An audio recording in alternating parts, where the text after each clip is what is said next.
Bismillahirrahmanirrahim ya. Jadi nasib ini adalah proyeksi ya. Harusnya proyeksi pikiran positif dan perasaan positif ya. Kita ulang sedikit ya. Selama ini kita sudah belajar bahwa tubuh kita kayak gini, ada pikiran, ada perasaan, ada pokoknya lengkap ya. Yang mana pikiran ini yang disebut akal. Ya, akli ya, ini dia pikiran tuh ada di sini. Ya, di mana di sini adalah tempatnya kita melakukan analisa, sintesa, menimbang-nimbang, berpikir, ambil keputusan. Tentu supaya akal kita baik, maka harus diisi terus ilmu-ilmu ya. Nah, kalau perasaan yang mana? Perasaan itu kerjanya kolbu. Kita sudah paham ya. Saya berharap di kelas ini sudah pernah dengar minimal 1 kali tentang seminar tentang akal dan tentang kolbu. Ya, nah kemudian kita juga sudah tahu nih, sudah hafal banget nih slide ini. Ya. Jadi slide ini adalah ya sistem saraf yang keluar dari otak kita ini nih, seingat kita waktu itu pernah saya jelaskan bahwa ini kayak kabel listrik ya. Jadi semua kata-kata, kalimat, dan pesan, baik yang diucapkan, dilihat, didengar, dan yang dipikirkan, itu nanti jalan ke sistem saraf menuju kolbu kita. Ya. Nanti dari kolbu ini, kita waktu itu sudah belajar, ada frekuensinya yang dia sebarkan ke sel-sel tubuh. Ya. Bahkan juga semua kata-kata yang dari mulut, dari mata, dari telinga, ya, dari apa yang kita lakukan bisa langsung turun, langsung tertanam atau terekam di kolbu. Ingat ya, karena kolbu ada otaknya sendiri. Ya, waktu itu kita sudah belajar bahwa kolbu ini ada 40.000 sel neuronnya yang berfungsi merekam memori, berfungsi bisa belajar, bisa menganalisa. Ya, itu luar biasanya kolbu manusia. Ya, jadi yang ada sel otak itu di dalam organ tubuh manusia sampai sekarang ya, sampai sekarang diteliti adalah di otak dan di kolbu. Dan kalau kita bilang kolbu itu organnya jantung, karena ini udah banyak sekali penelitiannya tentang jantung. Ya. Nah, saya kasih sedikit ilustrasi, mungkin pernah lihat juga, nggak apa-apa kita ulang-ulang ya. Ini otak kita itu ada terbagi 2, otak besar dan otak kecil, dan dia juga terbagi 2, ada belahan kanan dan belahan kiri ya. Dan kita tahu selama ini kan di dalam kelas MBS ini selalu belajar untuk bagaimana mengendalikan emosi ya. Kenapa? Karena di dalam otak kita ini ada struktur-struktur otak yang sangat kompleks sebetulnya, tapi kita belajar lebih populer aja. Ini ada batang otak reptil. Sekarang ini paling sering otak reptil kita tegang karena kondisi pandemi. Ini otak mamalia ya, yang berfungsi sebagai limbic system, otak emosi ya. Dan kemudian ada otak neokortex ini, nah inilah yang membedakan kita dengan hewan mamalia lainnya. Kita lebih tebal ya. Dari otak keluar tali-tali serabut ya, serabut saraf ini, sistem saraf ini kayak kabel listrik kerjanya ya. Ya, baik. Dan ini kenapa dia muncul ya. Jadi pada saat kita melakukan sebentar ya. Ya, kita ulang lagi ya. Jadi pada saat sistem saraf ini ya, sistem saraf ini kayak kabel listrik, dia membawa pesan apa yang diucapkan, apa yang dilihat, apa yang didengar ya. Itu jalan di sistem saraf karena dia bawa pesan sistem saraf ini. Dia ke otak, dia ke kolbu, nanti dia ke seluruh tubuh, apa yang dilihat juga begitu. Ya. Makanya kita diminta untuk lihat yang baik-baik aja. Jangan selalu sering lihat yang buruk-buruk. Ya, baca berita yang buruk-buruk itu bahaya, itu bikin virus ya. Dan apa yang diucapkan? Ya, hati-hati, makanya hati-hati dalam berucap karena apa yang diucapkan pun jalan. Ya. Baik. Kemudian kita udah pernah belajar juga nih kan tubuh kita nih secara badan seluler ya, terutama teman-teman yang MBS kelas lama dan juga teman-teman sejawat, tadi ada teman-teman dokter yang hadir juga ya, salah satunya Dokter Ica ya, dan kita juga pernah belajar tentang badan bioplasmik. Ini yang saya mau tekankan lebih dalam lagi tentang badan bioplasmik ini ya. Badan bioplasmik kita tahu dia keluar dari pembuluh meridian ya. Ada di bawah kulit atau orang bilang di bawah subkutis. Titik-titik ini sering disebutnya cakra. Ya. Ada berapa kira-kira dari ujung rambut sampai ujung kaki? Ada sekitar 360 cakra manusia, dan kemudian ini akan dibagi dua ya, dibagi dua. Ini kita bicara lebih detail ya. Kalau kita untuk umum bukan kelas MBS, saya jarang detilkan tentang meridian ya. Jadi ini terbagi dua, ini ada namanya ya garis meridian ya, garis tengah. Ini terbagi dua, yang kiri fungsi atau sifat dari titik-titik cakra di pembuluh meridian ini bersifat receiver. Dia menerima. Yang kanan transmitter, mengirim. Ya, buat teman-teman yang biasanya sudah mulai belajar tentang manajemen emosi atau membalancing mind, body, and soul, itu sering cakra di bagian kirinya sensitif, ya. Makanya sering mendapat pesan-pesan sekeliling. Ya. Maka ada teman-teman juga termasuk Mbak Vina kemarin bertanya lewat Mbak Ica, mohon maaf karena HP rusak ya untuk konseling ya. Kenapa ya tangan saya, telapak saya nyeri ya pada saat saya lakukan terapi? Itu biasanya kalau nyerinya sebelah kiri ini biasanya terbuka ini pembuluh kiri, dia menerima ya sesuatu yang ada di sekitar sini ya.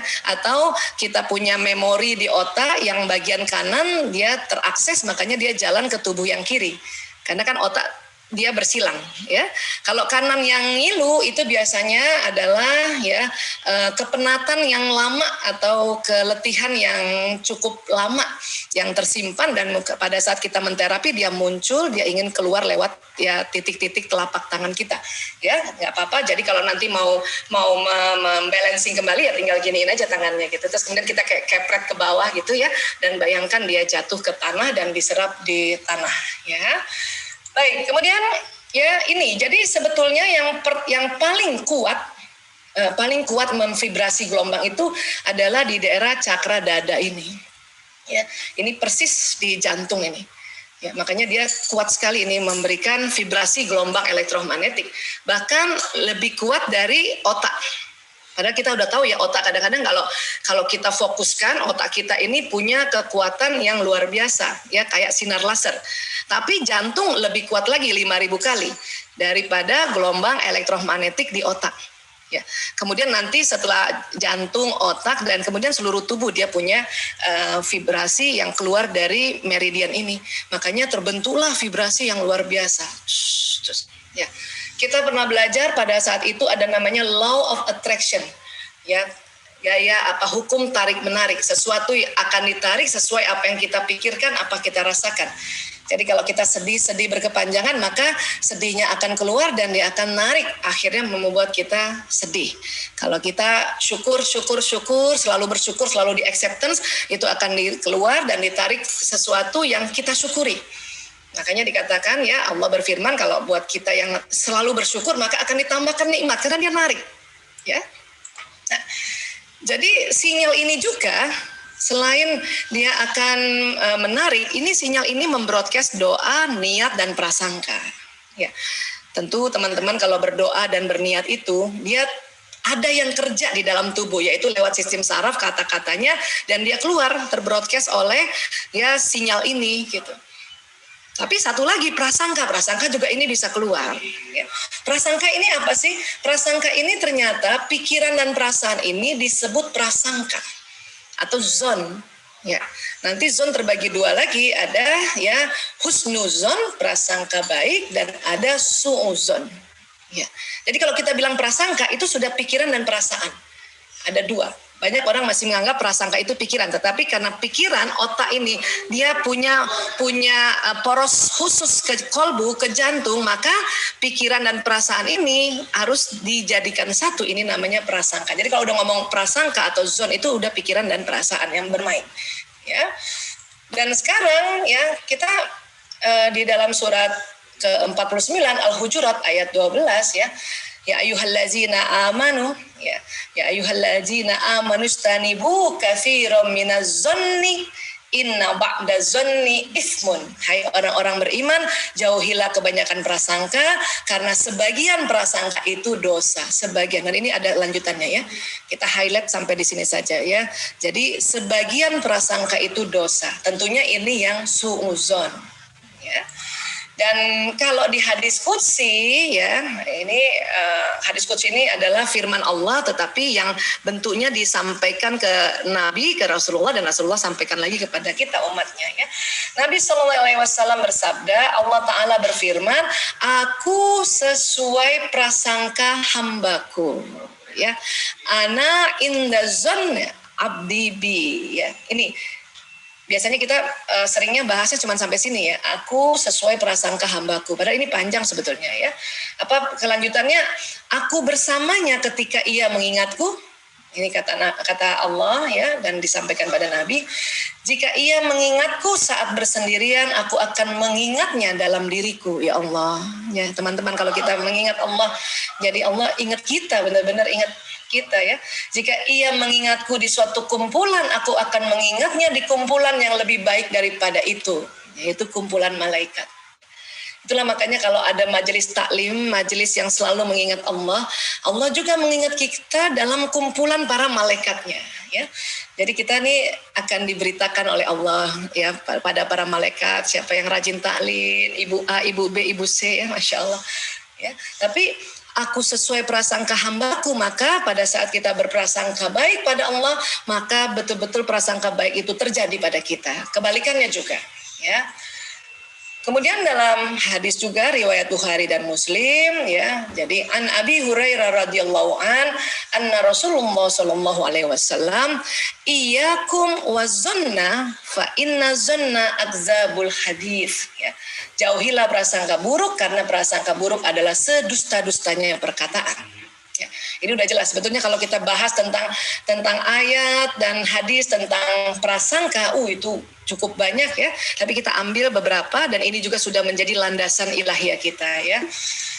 Jadi kemudian di dalam hadis juga riwayat Muslim nomor 2877, janganlah salah seorang di antara kalian mati melainkan ia harus berhusnuzon pada Allah. Jadi kalau kita ya mau meninggal terus kita buruk sangka terus sama Allah, kenapa Allah kasih saya sakit, kenapa Allah kasih saya masih muda gini sakit. Nah ini kita dilarang sebetulnya ya. Nabi minta kita untuk berhusnuzon pada Allah ya. Kalau Nabi katakan jangan, itu pasti ada melainkan atau jangan ada kecuali ya. Ini luar biasa, kalimat-kalimat yang luar biasa ya. Nah sekarang tadi kita belajar bahwa nasib kita proyeksi dari pikiran dan perasaan. Ya. Proyeksi itu apa sih? Proyeksi itu kalau kita pakai LCD proyektor ya, kita sering banget pakai LCD proyektor ini, apa yang kita ketik maka dia akan keluar seperti apa yang kita ketik. Ya. Itulah namanya proyeksi, gambaran yang tampil. Ya. Kalau ini misalnya perilaku kita, maka gambaran yang tampil di perilaku kita ya sesuai pikiran kita gitu. Kalau misalnya ya diklik lagi berubah, langsung berubah lagi ya, proyeksi gambaran yang ada di pikiran dan perasaan kita langsung ada di layar gitu. Dan juga nasib, pada saat kita ketik nasib maka juga muncul proyeksi nasib kita gitu. Ini baru yang buatan manusia ini ya, LCD proyektor yang memberikan gelombang yang dia ketangkap oleh layar. Nah itulah gambaran. Jadi kalau kita mau lihat seseorang itu, lihat aja apa yang dia omongin ya. Kalau dia ngomongnya masih buruk-buruk berarti otak dia, pikiran perasaannya masih buruk gitu ya. Kalau ngomongnya udah lebih banyak yang bagus-bagus, yang positif ya, insya Allah dia pikirannya dan perasaannya positif ya. Kalau Agim bilang itu ya isi ceret itu yang dikeluarkan sama dengan isi ceret gitu. Ya, kalau isinya susu ya keluarnya susu, kalau isinya kopi ya keluarnya kopi. Nanti yang tercampurnya di luar situ ya, di gelas baru dicampur. Ya, begitu juga pikiran dan perasaan kita. Ya. Dan ada lagi namanya hukum dari proyeksi, law of projection. Apa ini? Ya itu tadi ya. Jadi kita diminta fokus kita ya menentukan hidup kita. Kalau kita fokusnya pada yang buruk, nah nanti hidup kita buruk itu. Kenapa? Karena tadi kan bayangkan misalnya laptop itu tubuh manusia, ada pikiran dan perasaannya. Kalau kita tulis buruk maka keluar proyeksinya buruk. Ya. Kemudian apa lagi? Harapan kita adalah daya tarik yang kuat. Ya inilah gabungan hukum law of projection dengan law of attraction. Jadi harapan kita itu bisa daya tariknya kuat, ya. Makanya diminta harapan yang baik-baik. Kemudian hidup kita adalah realitas sekunder. Ya, loh yang realita primer yang mana? Pikiran dan perasaan kita adalah realita primer. Ya, ini maksudnya sekunder primer apa? Ya hidup kita nih misalnya kita kasih contoh ya kita punya lampu, ya, lampunya bermasalah gitu ya. Dan lampu ini sebetulnya realita sekunder. Ya, nanti realita primernya mungkin ya kabel listriknya si lampu ini gitu. Kadang-kadang kita betulin lampunya, tapi ternyata yang rusaknya di realita primernya, di listriknya gitu, di kabelnya. Maka ya sulit untuk realitas sekunder atau lampu ini ya menjadi cepat baik. Ya, kita harus lihat lagi. Makanya kita juga gitu, hidup kita nih realitas sekunder. Kalau kita merasa hidup kita, nasib kita terpuruk, maka segera lihat pikiran dan perasaan kita selama ini. Betulin langsung di situnya, pikiran perasaan. Baru nanti akan ya terproyeksi di realitas sekunder kita, hidup kita. Ya. Jadi seperti ini misalnya ya, nih otak ini kan di sini ada pikiran, nanti dia kerjasama dengan kolbu, dengan perasaan. Jadi ya dia akan memproyeksikan nasib kita. Nah, di otak ini ya itu luar biasa, 2 juta informasi per detik. Bayangin nih. Ya, jadi ada informasi per detik 2 juta. Ya, entah bunyi kah, entah mata kita lihat kanan kiri itu masuk langsung. Ya, dan itu tadi karena bagian kiri kita, pembuluh meridian kiri kita kalau sudah ya sensitif, dia akan menerima juga energi-energi yang sekelebakan di sekitar kita, termasuk juga energi mungkinnya pada teman-teman yang mendoakan kita, dia masuk itu. Bayangin 2 juta informasi per detik, informasi ya, dan kemudian oleh akal kita, oleh otak kita dilakukan ya sebuah informasi ini dibikin sebuah pikiran. Ya. Berapa pikiran per hari? 60.000 pikiran setiap hari keluar. Dan dia keluar, cuk gitu, keluar terus. Kalau 60.000 ini misalnya ya 80%-nya masih yang negatif, ya, itu maka yang keluar di layar ini tentu yang negatif. Hati-hati, fokus pada negatif maka nasib kita akan mengikuti negatif. Dan ingat ada law of attraction, dia akan tarik. Ya. Dan nasib itu adalah realitas sekunder. Jadi yang realita primernya itu adalah pikiran dan perasaan. Ya, nah ini karena dia kerja otak ini, bayangin 2 juta informasi per detik. Ya, kita hidup berapa detik ya? Ya Allah. Ya. Baik, kemudian ya ini yang terjadi nanti di otak kita, sambungan-sambungan yang tanpa henti sambungan ini berjalan, ada sambungan yang berulang-ulang sehingga dia punya sambungan neuron, koneksi sinapsnya tebal, ada sambungan yang baru karena ya sudah diteliti oleh ilmuwan kalau sampai umur 100 tahun pun kita ya nyambungin otak itu juga belum tersambung semuanya. Artinya kita punya potensi yang luar biasa. Ya. Dulu ada dikatakan sel otak mati pada saat dewasa ya. Ternyata sel otak itu memang sudah ada sejak bayi 100 miliar. Tapi potensi untuk tersambung-sambungnya ini yang itu sampai 100 tahun pun masih tersambung. Ini berita baik sebetulnya. Ya. Jadi sekali lagi, bayangin 2 juta informasi per detik masuk di otak kita. Dan itu nanti sambungan-sambungan tadi membentuk 60.000 pikiran setiap hari. Kita berharap 60.000 ini sebisanya komposisinya itu perbandingannya ya lebih banyak yang positif lah. Ya, kalau bisa yang 80%-nya yang positif, 20%-nya masih negatif karena masih belum lagi kita belajar. Tapi kalau bisa lagi 90%-nya yang positif, baru 10%-nya negatif. Karena memang di dalam pikiran dan perasaan tentu ada sesuatu yang negatifnya. Tinggal bagaimana kita membuat komposisinya yang positif lebih banyak. Ya. Kemudian dampak husnuzon, dampak kita berprasangka baik. Ya, pertama, kehidupan pribadi apa? Kita selalu bersyukur, selalu melihat sisi positif, mengenal hakikat, mengenal dasar, ya. Terus mengundang keberuntungan. Ini kalau kita selalu ya berupaya, berikhtiar untuk husnuzon. Ini dampak kehidupan pribadinya kan asik banget ya. Itu mengundang keberuntungan. Ya. Kemudian dampak untuk kehidupan sosial apa? Saling percaya, saling mendukung, kooperatif, terbuka, dan performanya baik. Orang percaya sama dia, orang mau curhat sama dia, orang mau ini luar biasa. Dan saya lihat teman-teman ya banyak sekali teman-teman sekarang yang kehidupan sosialnya seperti ini. itu pasti ya persentase husnuzonnya lebih banyak setiap hari itu dibanding suuzonnya. Jadi kalau kita mau deteksi teman-teman ya lihat aja kalau dia saling percaya, terus saling mendukung, ya terus kooperatif ya. Kemudian juga terbuka dan performanya baik, ya nggak jutek, nggak nyinyir, nggak itu berarti dia di otak dan pikirannya itu husnuzon dia lebih banyak, gitu. Ya, kalau kita mau ngecek diri ya ini aja. Kalau kita selalu bersyukur, apa-apa kalau Allah lihat sesuatu lihat dari positifnya. Ya. Nah ini berarti kita ya lebih banyak husnuzonnya, ya. Kemudian ingat, kita juga sering belajar tentang otak emosi berkali-kali, berulang kali. Mungkin ada teman-teman udah bosan lihat ini ya, tapi saya mohon ya tidak perlu bosan karena saya saja selalu lihat slide ini selalu ingat ya Allah saya ada otak emosi. Dan ini juga bukan hanya pada manusia, pada hewan mamalia juga kan gitu ya. Nah ini kenapa? Karena harus ingat ya bahwa kita ada otak emosi yang Allah berikan. Ya ini yang bikin hidup kita nih dinamis. Ya, ada level emosi seperti ini. Ya, saya berharap kelas MBS dan teman-teman yang training 10 hari yang lalu sudah hafal ini. Karena waktu itu saya memang mewajibkan hafal tentang ini. Sebetulnya level emosi banyak lagi ya, tapi kita pakai yang ini saja. Ini sudah kombinasi antara punya RB Sentano, David Hawkins dan ya analisa Dr. Aisyah Dahlan sendiri ya. Jadi ini sudah ya diharapkan sudah hafal ya.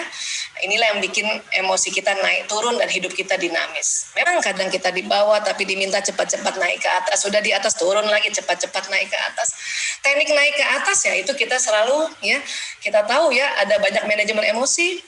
Masih ingat ada yang supresif. Kalau supresif ini memang untung buat orang lain tapi rugi buat diri sendiri karena apa? Dia menekan, dia neken. Ya. Ada lagi juga ekspresif. Ekspresif ini untung buat diri sendiri tapi rugi buat orang lain. Nih kalau yang emosi yang kemudian langsung dimuntahkan ke orang yang dia kesel itu ya memang dirinya jadi cepat lapang tapi buat orang lain ngeselin ya. Dan kita sudah banyak belajar bahwa ada teknik yang sebetulnya yang lebih cantik dan sangat cantik dan dia sangat beruntung buat orang lain dan buat diri sendiri yaitu release. Ya release ya. Berbagai macam teknik rilis dicari diperkenalkan oleh para ilmuwan ya, tetapi kembali ya saya pribadi kembali pakai teknik yang sudah diajarkan di Ad-Dinul Islam ya. Jadi kita khusus pada releasing ini kan nanti macam-macam ya. Ada allowing ya, teman-teman mungkin sudah hafal dengan istilah allowing. Allowing ini lebih kepada tarik nafas panjang, banyak istighfar, itu allowing. Kita mengizinkan ya kesel sama seseorang itu pergi, allowing. Astagfirullahaladzim, itu allowing ya. Ada lagi direct question, ini yang sering kita ya bertanya langsung. Masih ingat teman-teman? Bisakah saya melepaskan perasaan ini? Bisa. Maukah saya melepaskan perasaan ini? Mau. Kapan? Sekarang. Nah, ini direct question. Biasanya buat emosi-emosi yang agak kuat gitu ya, di allowing masih ada sisa, ini pakai ini ya. Tapi allowing ini sangat bermakna loh, karena banyak orang-orang bilang saya udah istighfar berkali-kali kok masih kok nggak mempan. Enggak, itu keliru. Sebetulnya sudah mempan, hanya memang tambah lagi, lebih dalam lagi ya, lebih dalam lagi. Kemudian ada lagi teknik diving in. Diving in ini yang menyelami emosi peristiwa ini. Nah ini kalau diving ini harus ada waktu khusus ya, muhasabah khusus sendiri ya. Dan kalau belum plong nggak boleh pindah dari tempat itu. Makanya kalau saya sering kalau peristiwanya agak berat pakai diving in kombinasi dari question dan allowing. Ya, ini teknik releasing ya. Nah kemudian tentu bernafas dalam tadi ini termasuk yang allowing, tarik nafas panjang, kemudian ini istighfar yang dimasuk di allowing, dan kita sudah tahu istighfar banyak sekali keutamaannya, fadilahnya banyak ya. Saya senang banget kasih lihat hadis yang ini nih, riwayat Abu Daud, Ibnu Majah, Hakim Baihaqi. Kenapa ini luar biasa, satu hadis saja 3 keutamaannya. Apa itu? Kalau kita rutin baca istighfar, Allah akan memberikan solusi atas setiap kesulitan, penyelesaian bagi setiap permasalahan, dan Dia akan memberi rezeki dari jalan tak terduga. Ya. Ada ibu-ibu nggak tahu dari mana saya lupa ya, dia WA saya, betul Bu Aisyah masa istighfar bisa datangin rezeki? Ya betul Bu. Ya, kok Bu Aisyah yakin? Yakin yang ngomong Rasulullah, yang bersabda Rasulullah. Ya, Rasulullah, kita beriman kepada Rasulullah, ini kan satu bentuk keimanan. Saya yakin. Nah, karena yakin dan memang sudah diteliti istighfar ini luar biasa, maka betul-betul akan menarik rezeki dari jalan tak terduga. Ya, Gampang ya sebetulnya ya, alhamdulillah ya. Untung kita biasa istighfar ya. Nah, sekarang menghilangkan suudzon bagaimana? Gimana menghilangkan suudzon? Dan ingat kalau kita udah bilang suudzon itu berarti prasangka buruk, berarti pikiran dan perasaan yang negatif atau buruk ya. Satu, paksa diri untuk selalu berbaik sangka. Paksa, memang harus dipaksa. Ya, paksa. Gimana caranya Bu Aisyah? Ya, pakai allowing. Pakai allowing. Ya. Ada berita buruk kah, langsung tarik nafas, astagfirullahaladzim. Ya, atau allowing yang lebih dalam dengan kita istirja, innalillahi wa inna rajiun gitu ya. Dan selalu berpikir itu bagus. Itu bagus. Ya. Ada berita koruptor ditangkap ya, kita langsung ya innalillahi wa inna rajiun, astagfirullahaladzim. Itu bagus. Loh kenapa bagus kok koruptor bagus ditangkap? Ya bagus dong, berarti dia Allah memberi kesempatan untuk bertobat. Itu bagus lah. Daripada kita maki dia ya, mampus. Hati-hati, kita ada law of projection. Kapan kita bilang mampus, dia keluar dari otak kita, masuk ke layar dan itu jadi doa. Ya, na'udzubillah min zalik. Tapi kalau terlanjur juga diomongin sesuatu yang negatif, langsung istighfar dan na'udzubillahi min zalik. Ya. Kadang-kadang kita nggak rasa ya, karena muncul sumpah serapah kita. Astagfirullahaladzim, na'udzubillah min zalik. Ya. Pokoknya apapun itu bagus. Itu bagus. Ya. Apalagi? Ya, tinggalkan asupan persepsi negatif. Apa itu? Ya jelas ya. Gosip gibah ini ditinggalkan. Kalau ada teman kayak gitu, kalau masih bisa kita bilang, gibah. Nah, itu lebih bagus. Tapi kalau nggak berani juga ngomong kayak gitu, udah tinggalin aja. Pergi ambil minum kah atau ya menyingkir ya.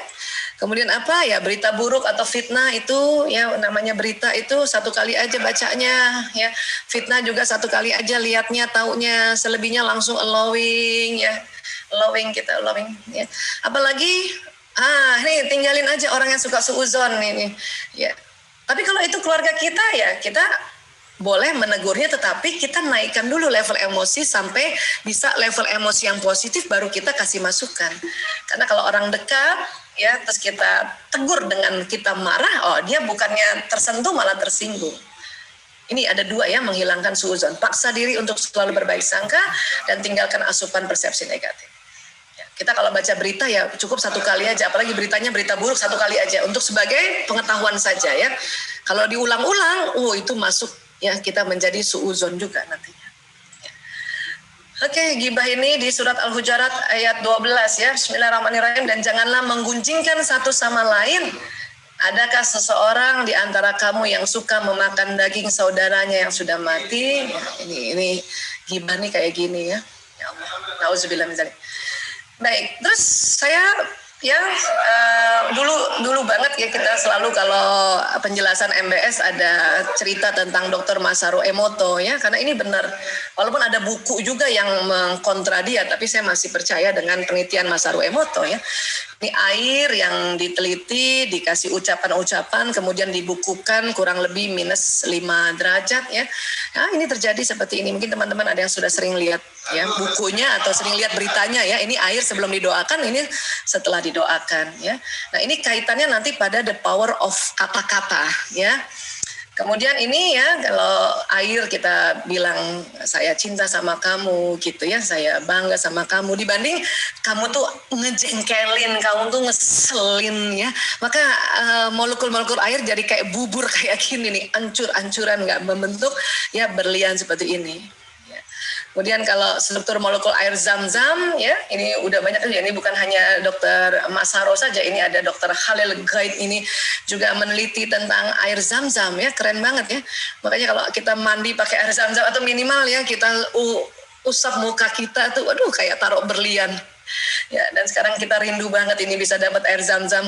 Kenapa? Karena teman-teman atau kita semua belum lagi diizinkan untuk umroh ke sana ya, Masya Allah ya.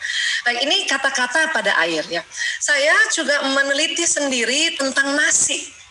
Nasi ini kan ada beras, ada airnya ya. Jadi ada nasi, saya tutup tadinya nasinya, dan satu botol ini, satu kotak ini saya tulis ini, duhai nasi ya, bismillahirrahmanirrahim. Duhai nasi, engkau adalah karunia Allah yang sangat berharga dan istimewa. Engkau banyak bermanfaat bagi orang banyak, memberikan energi, kekuatan, kesehatan, dan rasa suka dan semangat. Kami bersyukur dan sangat mencintaimu nasi, very happy with you, love you nasi, Masya Allah, tabarakallah. Ini saya waktu itu ya bulan Juni, tanggal 9 Juni nih. Mulai saya tutup, Ya, kemudian saya tinggalkan 10 hari, tapi setiap lewat di tempat ini saya baca ini. Ini tulisan tangan saya asli. Saya baca ini. Ya. Nah, setelah 10 hari saya lihat, ya tetap ya namanya juga nasi, dia akan ada basinya, tetapi ya ini masih lebih banyak putih-putihnya gitu. Dibanding yang ya, hei nasi, kamu sering membuat orang kelebihan berat badan, merusak kesehatan, racun untuk tubuh manusia, tidak sehat dan membuat kondisi kesehatan memburuk, kamu menjengkelkan, membuat marah orang dan tidak berguna. Itu lebih buruk lagi. Lebih buruk lagi setelah 10 hari. Makanya kalau memang teman-teman mau diet nasi, nggak apa-apa niat aja, tapi dipantang marahin nasi. Pantang kita menghina dia. Ya. Nah ini. Jadi pas saya lihat, tambah buruk ya, parah ya. Ada satu lagi kotak yang saya nggak kasih apa-apa gitu. Jadi kita hiraukan dia, kita hiraukan. Jadi kalau ini ditutupnya ini ya. Jadi waktu hari pertama tanggal 9 ini mulai saya baca. Tanggal 10 lagi lewat ke tempat, kedua-duanya saya baca. Yang satu saya cuma lihat terus dia palingkan muka gitu. Jadi kita hiraukan dia. Apa yang terjadi? Ini yang dihiraukan, tidak ditulis. Rupanya jamurnya lebih banyak. Ternyata apa-apa yang tidak dihiraukan tuh lebih sakit banget, lebih luka banget dibanding dimarahin. Ya, ini dia nih. Jadi kalau kita lihat ini kan yang kita puji, tapi memang kalau 10 hari kan pasti ada proses pembasian, tapi dia lebih bersih dibanding yang kita maki-maki. Ya, dan juga dibanding yang dihiraukan. Ya Allah. Ini kita bikin penelitian riset kecil-kecilan aja. Dulu juga pernah riset yang tentang air, tapi maklum lupa difoto ya, zaman itu ya smartphone belum lagi marak ya. Nah ini alhamdulillah. Jadi kalau kita menghiraukan suami, menghiraukan anak kita, itu lebih buruk ternyata ya, dibanding kita negur dia atau marahin dia, ngeselin dia. Tapi lebih buruk juga dibanding kalau kita ya sapa dia dengan baik, kalimat-kalimat yang baik, kata-kata yang baik. Ya. Jadi ya, every word is power. Jadi setiap kata-kata itu luar biasa, power. Tadi kan ada 2 tuh tadi ya, kita menghilangkan susun, ini tambahin lagi. Gimana maksudnya? Mari kita latih kata ya, yang negatif jadi yang positif gitu ya. Ya. Jadi yang positif. Jadi sulit itu kemudian kalau bisa diganti tidak mudah. Aduh kondisi sekarang ini sulit, ganti-ganti. Aduh kondisi sekarang ini tidak mudah, gitu. Ya. Karena kalau tidak, enggak, jangan kan artinya silakan juga ya kalau di dalam bahasa bawah sadar ya. Kondisi sekarang berat, coba diganti kalimatnya. Kondisi sekarang tidak ringan. Karena ini kan lebih positif. Ya. Kemudian apalagi, aduh, ya kita ini negara kita terpuruk miskin. Nah, ini kata negatif sebetulnya. Coba diganti dengan belum kaya gitu ya, belum kaya. Kemudian sakit, coba ganti dengan kurang sehat. Saya ini kurang sehat. Jadi kalau itu lebih positif dibanding saya ini sakit gitu ya. Nauzubillah min dzalik. Kemudian apalagi benci itu apa sih kita ininya tidak senang. Ini kan masih positif semua nih, walaupun masih ada tidaknya, ada belumnya, ada kurangnya. Tapi itu jauh membuat ya suzon ini akan berkurang ya. Kemudian apalagi lupa apa coba lupa teman-teman? Ya. Iya, tidak ingat. Aduh, aku tidak ingat. Berarti silakan ingat itu artinya. Daripada kalau misalnya kita mencari sesuatu terus kita bilang aduh lupa tambah lupa nanti. Ya, aduh, ya ingat. Kalau saya malah nggak mau lagi bilang tidak ingat. Aduh ya Allah, ingat. Nah, itu akan lebih cepat ter-recall memorinya dibanding aduh lupa kayak gitu. Ya. Kemudian apa lagi? Gagal kira-kira apa nih kalau dibikinin positif? Ya. Belum berhasil. Kan lebih asik tuh. Aduh saya belum berhasil nih gitu ya. Daripada aduh saya gagal nih. Nauzubillah min dzalik ya. Apalagi ya, terus masalah bagusnya apa kata positifnya masalah? Masalah ya kalau bisa dia digantinya jadi berkah gitu. Aduh ini bawa masalah, aduh ini bawa berkah gitu. Ya. Atau teman-teman barangkali punya utang.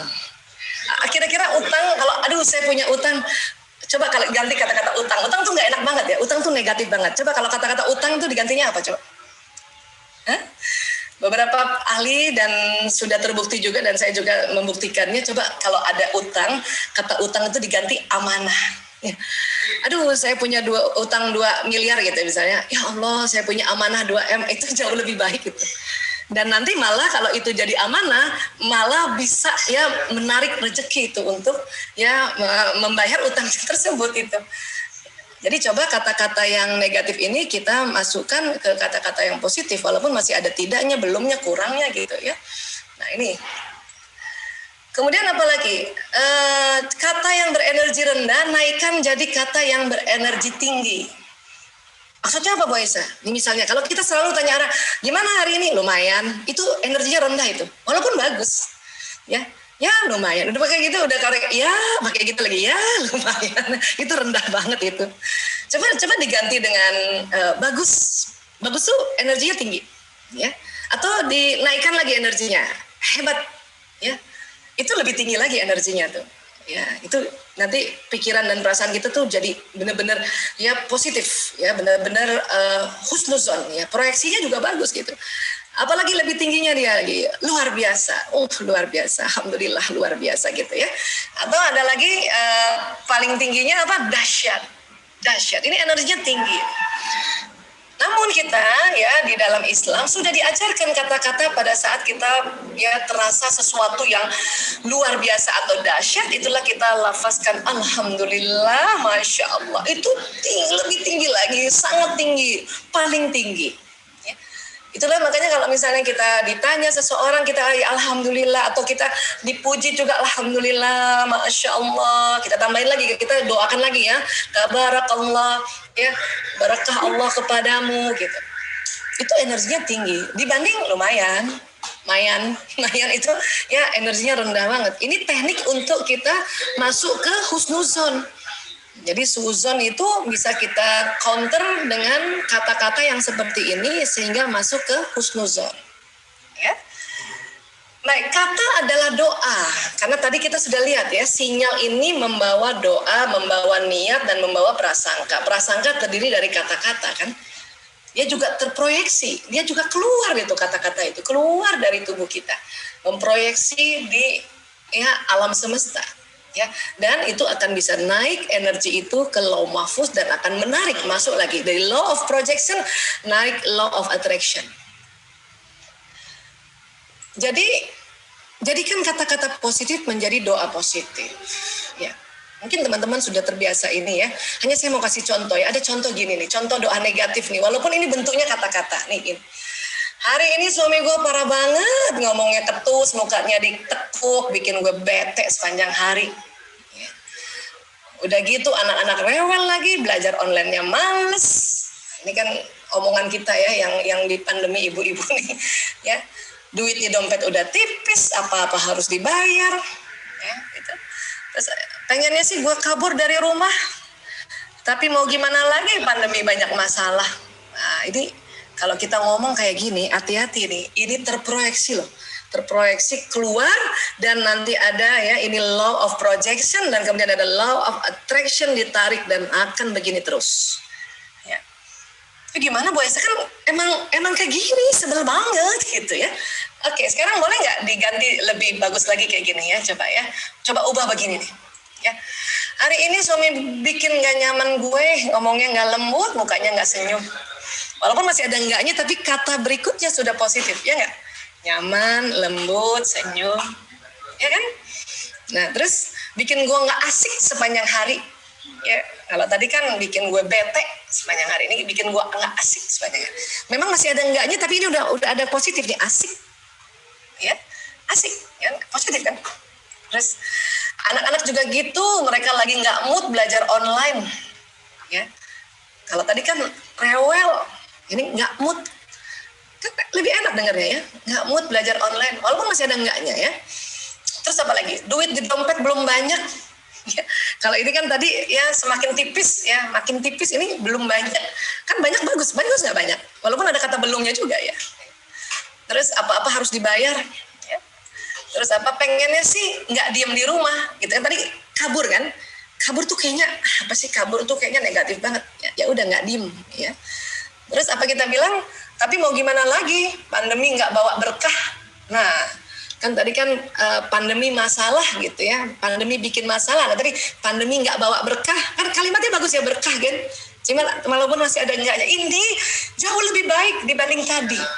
Walaupun masih ada enggaknya. Tapi akan lebih dahsyat lagi, akan lebih keren lagi ya Allah. Kalau kita doanya begini nih, hari ini suami gue dahsyat dan keren, ya wajahnya khas laki-laki banget. Kan itu khas laki-laki kan, muka ditekuk, nggak senyum, itu khas laki-laki. Nggak usah itu kita bilang dia ketus dan sebagainya, kita langsung, apalagi yang udah belajar tentang otak laki-laki, ya Allah dia khas laki-laki banget. Misalnya gitu ya. Terus apa lagi? Anak-anak juga sedang rileks menghadapi belajar online. Kan ini keren. Kan nggak apa-apa anak-anak sedang rileks. Atau anak-anak ya, tadi kan kita bilang kurang mood atau lagi nggak mood. Kita bilang aja rileks. Orang nggak bisa setiap hari anak-anak on terus kayak kita gitu. Kalau lagi online kayak gini, aduh capek itu anak-anak. Ya. Terus hari ini bikin gue seharian dapat suplai energi dari Allah. Oh ini kan kalimatnya. Padahal tadi itu dari hari ini gue bete banget. Tapi kita bisa bikin hari ini gue seharian dapat suplai energi dari Allah. Walaupun mungkin capek ya, tapi itu tadi hari ini gue ya, dari ini bikin gue seharian dapat suplai energi dari Allah. Uang di dompet sedang tunggu temen-temennya. Ya. Yang dompet misalnya ada 5.000, dia lagi tunggu temen-temennya. Ya kan? Kalau tadi kan yang paling buruknya tadi, waduh, uang makin tipis. Maka akan tipis terus itu. Tapi kalau uang di dompet sedang tunggu teman-teman, ya berarti nanti teman-temannya datang, orang lagi nunggu, ya kan? Ya, insya Allah semua urusan bisa dimudahkan Allah dan bisa dibayar. Ini harus kita ngomong kayak gini, ya. Dan gue seneng di rumah, jadi banyak kesempatan berdoa pada Allah agar pandemi bawa berkah. Ya. Nah, sebisanya kalau kita ngeluhnya kayak gini. Kenapa? Karena ini akan terproyeksi ke alam semesta dan betul-betul jadi doa. Ini gimana Bu? Ya sudah latih aja. Jadi setiap mau ngomong yang jelek ingat ini bagusnya apa, positifnya ya. Ini keseharian ya. Ada juga misalnya yang kerja nih. Kayak gini contoh negatif. Hari ini di kantor parah banget, banyak orang nyebelin yang bikin gue bete sepanjang hari. Udah gitu bos pakai marah-marah lagi. Padahal dia sendiri yang salah. Jalanan juga macet ampun-ampunan, akhirnya kerjaan gue berantakan. Pengennya sih gue kabur dari perusahaan bobrok begini, tapi mau gimana lagi gue kejebak di sini. Ya, ini kalau kita yang kerja nih sering begini kan. Hati-hati nih. Ini diomongin langsung terproyeksi dan narik itu. Apalagi buat teman-teman yang sudah mulai peka. Bu Esa bukannya ada waktu tunda? Iya ada. Tapi kita sering lupa loh. Kita lupa istighfar. Udah ngomong kayak gini kita lupa istighfar. Maka dia nyala itu. Nyala. Nah makanya daripada lupa mending setting yang bagus. Kira-kira yang dari sini dibikin agak positif gimana ya? Agak positif ya. Nah, ini. Hari ini di kantor nggak nyaman sekali untuk saya. Banyak orang yang tidak membuat saya nyaman sepanjang hari. Bos juga begitu, dia lagi kurang mood. Padahal dia juga yang nggak tepat merespon laporan saya. Ya. Jalanan ya penuh, akhirnya kerjaan saya jadi nggak selesai. Inginnya sih saya cari pekerjaan lain tapi belum dapat gantinya. Nah ini ngeluh gini agak mendingan nih. Ada kata nyaman, ya, ada mood, ya tepat, ya jalanan penuh. Macet tuh lebih bagus disebutnya penuh, ya penuh. Lagi ngapain? Ya di jalan. Jalan gimana? Penuh. Ya, penuh kan belum tentu macet kan, penuh dan alhamdulillah walaupun penuh saya lancar kan gitu, ya. Nah bagus lagi kalau kata-katanya ya dahsyat gini, hari ini dahsyat banget, orang-orang di sekeliling aku seperti suplai energi yang luar biasa untuk kesuksesan aku. Bos juga keren deh pokoknya, walaupun pada saat itu kita sering dimarahin juga, bos juga keren deh pokoknya. Tinggi suara sedikit tapi reda pas aku respon dengan positif. Jalanan penuh, jadi aku bisa kerjain beberapa pekerjaan di mobil kantor. Kan jadi sesuatu yang positif kan? Ini pekerjaan terbaik yang pernah aku lakukan sambil berdoa agar Allah berikan pekerjaan yang jauh lebih baik lagi. Wah, kalau bisa ya ngeluhnya kayak gini, ya Allah, itu langsung terproyeksi omongan kita ke alam semesta, maka ini ada law of attraction lagi, dia narik. Seperti inilah. Keren banget, ya. Cuman ya memang kita perlu latihan. Kalau misalnya masih ada sedikit kata negatif, ya sudah istighfar, astagfirullahaladzim. Na'udzubillah min dzalik. Ya. Kenapa nak? Oh ya ya oke ya. Maaf Mas Lanang minta izin tadi ya. Ya jadi kayak gitu ya. Mudah-mudahan teman-teman bisa ya. Nanti makalahnya dikasih ya, modulnya dikasih ya. Jadi hidup kita ini ada proyeksi dari yang tadi kita bilang ya, 2 juta per informasi per detik, 60.000 pikiran setiap hari, dan kita harapkan ya disinilah mulai ya dari pikiran ini yang dia sesuatu realita primer ini dibetulin sehingga persentasi dari 60.000 ini yang positif, yang baik. Ya, sehingga nanti nasibnya baik. Kenapa? Karena law of projection ini ya, hukum proyeksi ini kan kalau pas dia keluar kan tadi kita sudah bilang kata-kata ini doa juga ya. Dia akan langsung tuh ya, ada law of attraction, dia narik lagi nasib kita ya. Makanya sinyal ini pada saat kita ngomong yang baik kemudian kita kena suami, kena anak-anak, itu kan asik. Artinya apa? Artinya energi yang masuk ke anak-anak dan suami itu bagaikan tadi air yang penelitiannya Dr. Masaru Emoto, dia akan jadi berlian gitu. Tapi pas kita maki suami, maki anak-anak, pakai kata-kata negatif, itu langsung kayak bubur itu energi mereka. Ya, energi yang masuk di tubuhnya itu hancur lebur ya. Suami ini ada suatu ketika ya, tiba-tiba dia yang cuci piring gitu kan kita kaget ya. Terus kita masih ketus juga ngomongnya, tumben nyuci piring ya.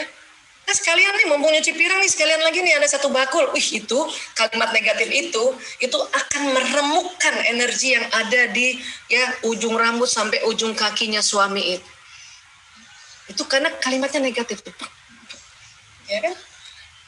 Kenapa sih nggak dibilang, alhamdulillah ya Allah luar biasa, ya Allah ini suamiku luar biasa, bantuin istrinya cuci piring, ya terima kasih ya ayah ya, jazakallah khairan ya ayah, ya terus kita meminta tolong juga, ya please tambah lagi ya satu tempat lagi ya. Nah itu karena kalimatnya positif dan perasaannya juga positif karena bersyukur lihat suami cuci piring, itu maka sinyal kita ya memberikan proyeksi masuk ke dalam ya tubuhnya si suami, maka dia akan jadi kristal. Itu dengan senang itu. Kalau tadi yang kalimat negatif bisa jadi si suami berhenti nyuci, bahkan piring dibanting. Kalau kenapa kata-katanya negatif, maka ya membuat energi yang di dalam tubuh si suami itu jadi hancur lebur. Kenapa saya samakan dengan penelitian Masaru Emoto? Karena tubuh manusia itu sekitar 70-80% isinya air. Dia kandungannya air. Maka kalau kata-katanya negatif, dia jadi hancur lebur itu. Molekul-molekul air yang ada di tubuh kita. Begitu juga pada anak-anak. Hancur lebur. Ya, kamu nih malas banget. Hancur lebur itu. Dia punya air, molekul air yang di tubuhnya anak-anak. Ya. Kenapa sih nggak bilang, nak, sedang rileks ya, kan gitu kan enak ya, iya bun, dan anak juga senang bahwa nggak apa-apa lah sedikit-sedikit rileks kan gitu, nah sedang rileks ya kan gitu, ya. Nah inilah makanya mengapa saya katakan tadi, dan ini juga sudah banyak diteliti oleh ilmuwan dan juga secara empirik, secara pengalaman saya merasakan bahwa betul-betul ya nasib kita ini proyeksi pikiran dan perasaan kita, dan membuat pikiran perasaan kita ini senantiasa berada di level nafsu mutmainnah. Itulah kita meminta pada Allah, kita sebut Allah ya. Dan bisa nggak momentum pertama pada saat kita merespon sesuatu ya, itu isinya justru alhamdulillah. Setelah kita misalnya ya kaget dapat berita, kita astagfirullahaladzim innalillahi wa inna ilaihi raji'un, langsung alhamdulillah. Itu jauh lebih keren banget. Kenapa? Sinyal kita yang memproyeksi bahwa kita bersyukur terhadap apapun itu akan menjadi tarikan nasib kita, dan tadi dikatakan Allah ya pada orang yang bersyukur akan ditambah nikmat ya, alhamdulillah. Ya, kira-kira begini teman-teman, sahabat-sahabatku semuanya. Terima kasih Mbak Nelly, mudah-mudahan kita bisa ngobrol-ngobrol, masih ada waktu ya. Sengaja agak banyakin ngobrolnya, ini masih ada 45 menit untuk kita bisa diskusi ya. Baik, terima kasih. Wabillahi taufiq walhidayah.